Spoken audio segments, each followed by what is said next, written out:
کچھ چہرے پرانے ٹی وی اسکرین پر دھندلے ضرور ہو جاتے ہیں، لیکن یادوں کی اسکرین پر ہمیشہ روشن رہتے ہیں۔ بیگم خورشید شاہد ایک ایسا ہی نام ہے۔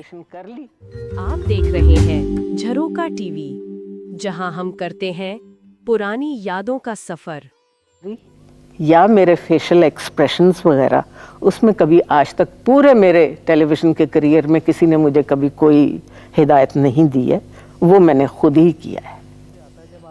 ایک ایسی اداکارہ، ایک ایسی کلاسیکی گلوکارہ اور ایک ایسا باوقار چہرہ جس نے پاکستان کے ریڈیو اور ٹیلی ویژن کی ابتدائی تاریخ کو اپنی موجودگی سے سنوارا۔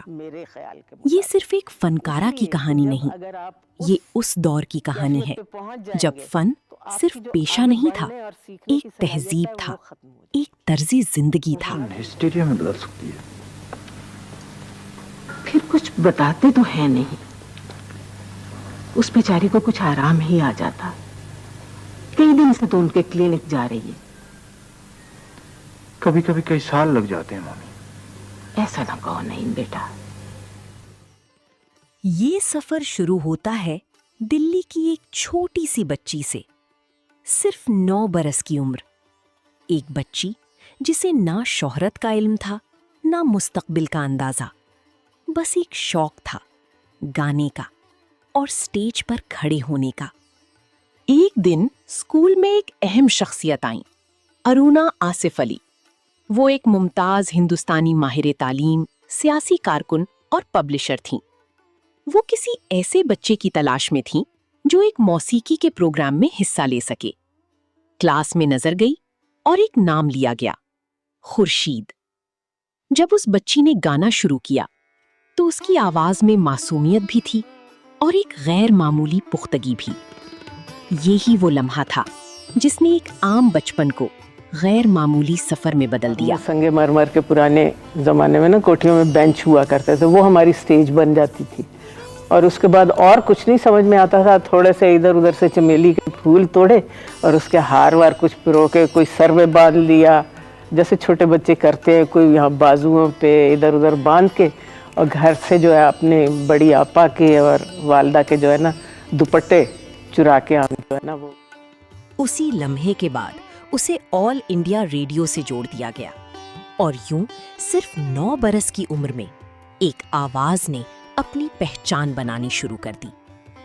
پھر تاریخ نے ایک ایسا موڑ لیا جس نے لاکھوں زندگیوں کو بدل دیا۔ 1947 تقسیم ہند۔ ریڈیو پاکستان لاہور میں اس کی آواز نے ایک بار پھر جگہ بنائی۔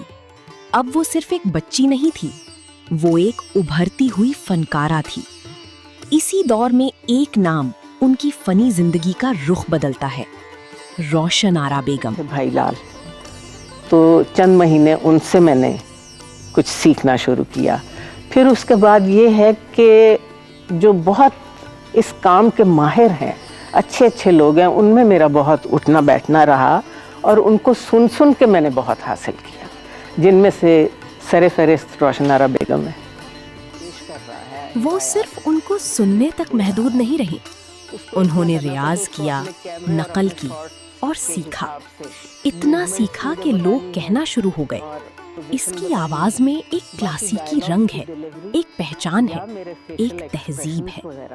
لیکن وہ جانتی تھیں اصل فن کسی کی نقل نہیں، اپنی شناخت پیدا کرنا ہوتا ہے، اور یہی وہ سفر تھا جس نے انہیں ایک منفرد آواز بنا دیا۔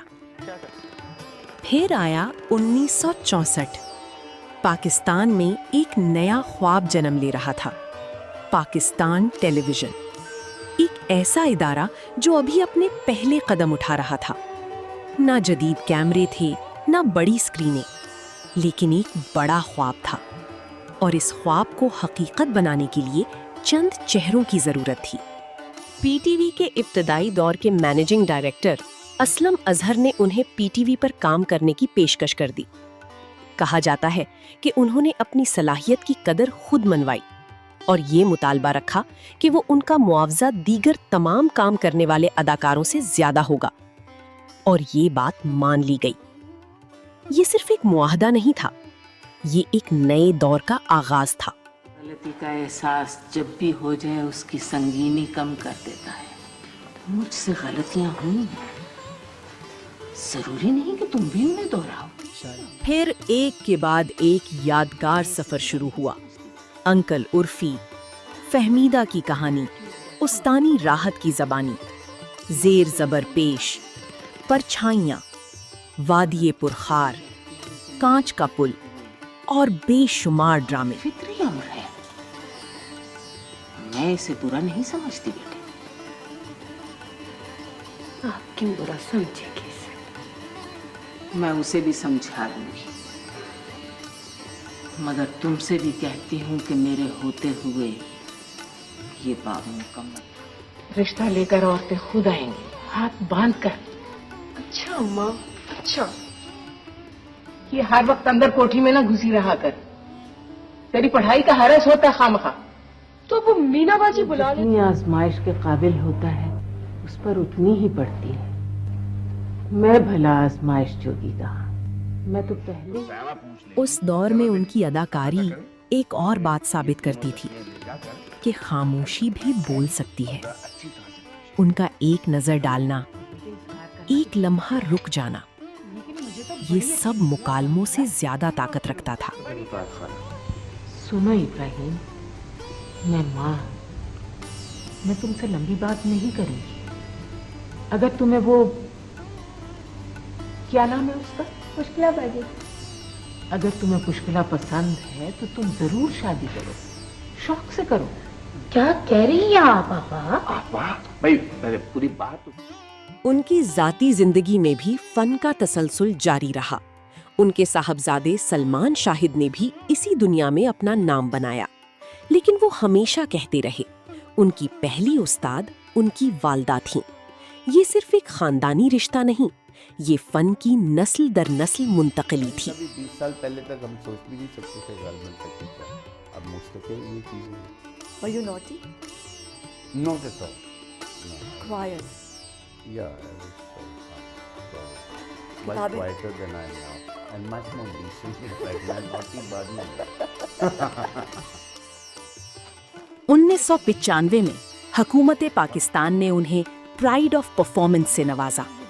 ये सिर्फ एक एजाज नहीं था, ये इस बात का एतराफ था कि उन्होंने पाकिस्तान के सकाफती सफर में एक मजबूत बुनियाद रखी है। ये क्या बदतमीजी है? कौन, क्या हुआ?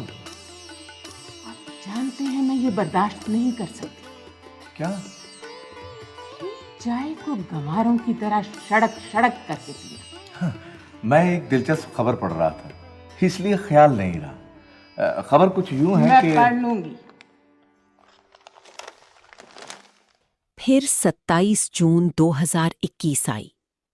पीटीवी का ये सुनहरी सितारा हमसे जुदा हो गया।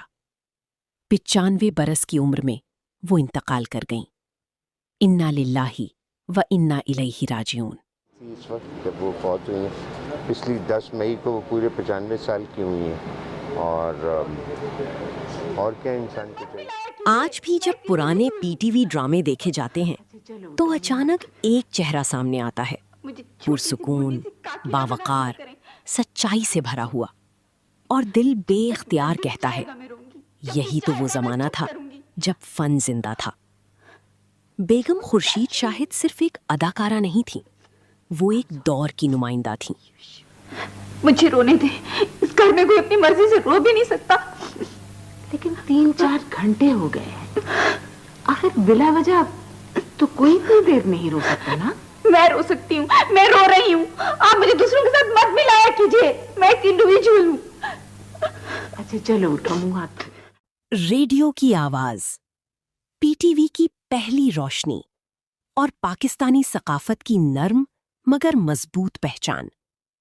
ये वीडियो झरोका टीवी की तरफ से इस अजीम अदाकारा को छोटा सा खिराज अकीदत है। आपने मंगवाए हैं मेरे लिए, मैंने क्या करने? घर में कामकाज के लिए। घर में काम करने के लिए बच्चे, आपको मालूम है कि आप अपने बच्चों को भी पसंद नहीं करती, मालूम है, बहुत अच्छी तरह मालूम है। मुझे बच्चे नहीं चाहिए घर में काम करने के लिए। वो इतने बच्चे भी नहीं हैं, मियाँ बीवी। अगर आपके दिल में भी उस सुनहरी दौर की कोई याद मौजूद है तो उसे जरूर जिंदा रखिए। आपके कमेंट्स का शिद्दत से इंतजार रहेगा। आइए जुड़ जाइए झरोका टीवी के साथ, जहां यादें सिर्फ देखी नहीं जाती, महसूस की जाती हैं। मिलते हैं अगली वीडियो में, तब तक अल्लाह हाफिज। मेरे बारे में क्या बताया गया है? हमने तो बेगम साहबा कुछ आप भी। खामोश रहे जी। चांदी मुझे बताएगी कि इसे मेरे बारे में क्या बताया गया है। हमें बताया गया था कि हमारी बेगम साहब भी हमारी तरह के इंसान हैं। क्या मतलब? हमारी तरह खामोशी पसंद है, रौला को बिल्कुल पसंद नहीं करते। सोना, हमारी तरह सफाई पसंद हैं, गंदगी बिल्कुल बर्दाश्त नहीं करती। हमारी हमारी तरह तमीज़दार है जी, बदतमीजी बिल्कुल चंगी नहीं लगती। सोना, नौकरों को अपनी औलाद की तरह समझते हैं जी। ये नहीं हमें बताया गया, वैसे हमने खुद ही अंदाजा लगा लिया। मुझे ये अंदाज़े है झरोका टीवी, जहां यादें जिंदा रहती हैं।